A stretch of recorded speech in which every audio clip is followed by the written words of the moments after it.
அன்பு நண்பர்களே, அனைவருக்கும் எனது பணிவான வணக்கங்கள். நம்ம ஜோதிடம் சம்பந்தமான விஷயங்கள பார்த்துன்னு வந்துட்டே இருக்கோம். அதுல முக்கியமா ஒவ்வொரு மாச பலன்களும் பார்க்குறோம். பலவிதமான ஜோதிடம் ஒவ்வொருத்தர் வாழ்க்கையிலயும் அவங்களுக்கு தேவையான வகையில பயனுள்ளதா இருக்கணும் அப்படின்னு சொல்லி நம்ம பண்றோம். அந்த வகையில இப்ப நம்மலாம் இங்கிலீஷ் தான் பொதுவா நம்ம பார்க்குறோம் இல்லையா? இங்கிலீஷ் தேதிகள் தான் நம்ம பார்க்குறோம். ஆனா விசேஷங்கள் மத்ததுக்கெல்லாம் பார்த்தோம்னு வச்சுங்களேன், நம்ம தமிழ் மாசத்த தான் பார்க்குறோம். வைகாசி இப்ப நல்லா இருக்கு. வைகாசி மாதம் பண்ணலாம். ஆனி மாசம் குடி போகக்கூடாது. வைகாசி மாதம் குடி போகலாம். ஆனி மாசத்துல கல்யாணம் பண்ணலாம். இப்படின்னு சொல்லி நம்ம தமிழ் மாசம் தான் பார்க்குறோம். அப்ப தமிழ் மாசத்துல நமக்குள்ள விசேஷங்கள் இல்ல வேலை வாய்ப்புகள். ஏன்னா தமிழ் மாசம் தான் நமக்கு சூரியனுடைய மாற்றங்கள சரியா குறிக்கக்கூடிய ஒரு சிஸ்டமா இருக்கு. அதனால தமிழ் மாசப்படி நம்ம பார்க்கலாம். அந்த பலன்கள சொல்லலாம் அப்படின்னு சொல்லி தான் அந்த பதிவு. அதுபடி ஆனி மாசம் ஒவ்வொரு ராசிக்கும் எப்படி இருக்கு அப்படின்னு சொல்லி பார்க்க போறோம். ஆனி மாசம் அப்படிங்கிறது சூரியன் மிதுன ராசியில இருப்பார். இப்ப இந்த ஆனி மாசத்துக்கு மேஷ ராசி அன்பர்களுக்கு நம்ம எப்படி இருக்குன்னு பார்க்க போறோம். இப்ப இந்த ஆனி மாசம் ஆரம்பம் அப்படிங்கும் பொழுது மேஷத்துல சுக்கிரன், ரிஷபத்துல சனி பகவான், சாரி ரிஷபத்துல சூரியன் அது இருந்து மிதுனத்துக்கு மாறுது. ரிஷபத்திலிருந்து மிதுனத்துக்கு சூரியன் மாறுது. மிதுனத்துல இருக்கக்கூடிய நட்சத்திரங்கள் புதன், சூரியன், குரு இதெல்லாம் இருக்கு. சிம்மத்துல செவ்வாயும் கேதுவும் இருக்கு. அது மாதிரி கும்பத்துல ராகு இருக்கு. மீனத்துல சனி பகவான் இருக்கார். ஸோ இதுதான் இந்த மாசம் ஆனி மாசம் நம்ம கிரகங்கள் இருக்கக்கூடிய சூழ்நிலைகளா இருக்கு. இதுல மேஷ ராசிக்கு எப்படி இருக்குன்னு பார்க்க போறோம். இந்த மேஷ ராசியில தான் இப்ப சுக்கிரன் இருக்கார். உங்களுக்கு 2, 7க்கு அதிபதி சுக்கிரன் மேஷத்துல தான் இருக்கார். இப்போ உங்களுக்கு 5வது வீட்டுல உங்க ராசியாதிபதி செவ்வாய் இருக்கிறது உங்களுக்கு இன்னும் பல விஷயங்கள்ல உங்களுக்கு நன்மையை தரும். ஏன்னா அது வரைக்கும் செவ்வாய் நீசமா இருந்தார். பூமிகாரகன் சொல்லக்கூடிய உங்க ராசிக்கு அதிபதியா இருக்கக்கூடிய செவ்வாய் 5ல இருக்கார். அதனால பல பேருக்கு மாற்றங்கள் நடக்கும். நீங்க விரும்பின மாற்றங்கள் எல்லாமே நடக்கும். அரசியல், கலை, சினிமா இந்த மாதிரி விஷயங்கள்ல உள்ளவங்களுக்கு நல்ல மாற்றங்கள் இருக்கும். அதுவும் மருத்துவத்துறையில உள்ளவங்களுக்கு இப்ப மிக நல்ல மாற்றங்கள் கிடைக்கும். மருத்துவத்துறையில இப்ப மருத்துவ படிப்புகளுக்கு இருக்கிற மாணவர்களுக்கு அது கிடைக்கும். மேஷராசி என்பது அது கிடைக்கும். ஏற்கனவே மருத்துவ படிப்பு படிச்சுட்டு இருக்கக்கூடிய அந்த டாக்டர்ஸ் இருக்காங்க இல்லையா? அவங்களுக்கெல்லாம் இந்த காலகட்டங்கள் பல விஷயங்கள்ல அவங்களுக்கு முன்னேற்றங்கள் இருக்கும்.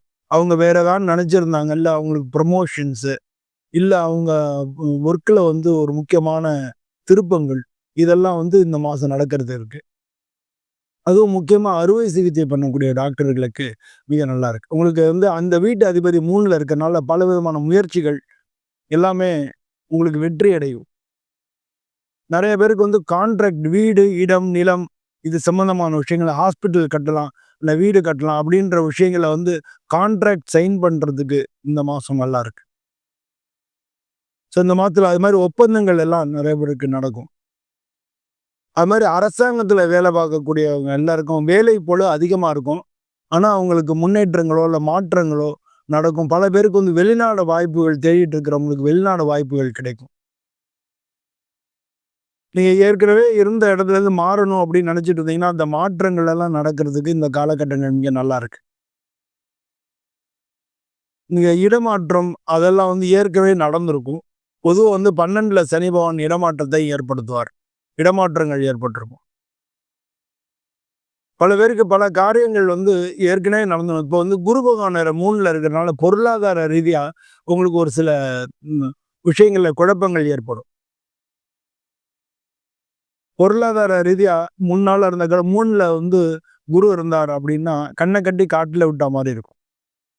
ஸோ அந்த மாதிரி சூழ்நிலைகள் இப்ப இருக்கிறதுக்கான வாய்ப்புகள் மிக அதிகமா இருக்கு. 2, 7க்குள்ள சுக்கிரன் உங்க ராசியிலேயே ஜென்மத்திலே இருக்கிறதுனால குடும்ப சம்பந்தமான விஷயங்களை ஏற்கனவே இருந்த குழப்பங்கள் விலகி இப்ப நல்லது நடக்கும். பல பேருக்கு திருமண வாய்ப்புகள் இந்த காலகட்டத்துல கூடி வரும். மாணவர்களுக்கு நல்லா இருக்கு அப்படின்னு தான் சொல்லிட்டேன். உடல்நிலையை பொறுத்தளவுல சுகர் கம்ப்ளைண்ட் இருக்கிறவங்க கொஞ்சம் ஜாக்கிரதையா இருங்க. சுகர் ஏறி இறங்குறதுக்கு வாய்ப்புகள் நிறையா இருக்கு. அதே மாதிரி உங்களுக்கு உடல் சூடு அதிகமா இருக்கிறதுக்கான வாய்ப்புகள் நிறைய தண்ணி குடிங்க. இந்த ராசிக்கு அதிபதி செவ்வாய் அப்படின்றதுனால பொதுவா வந்து நீங்க முருகனை வேண்டுறது ஜென்ரலாவே நல்லது. பொதுவா இந்த ராசியில உள்ளவங்க வந்து முருகனை வழிபடும் பொழுது அவங்களுக்கு எல்லா விதத்திலயும் வெற்றிகள் உண்டாகும்.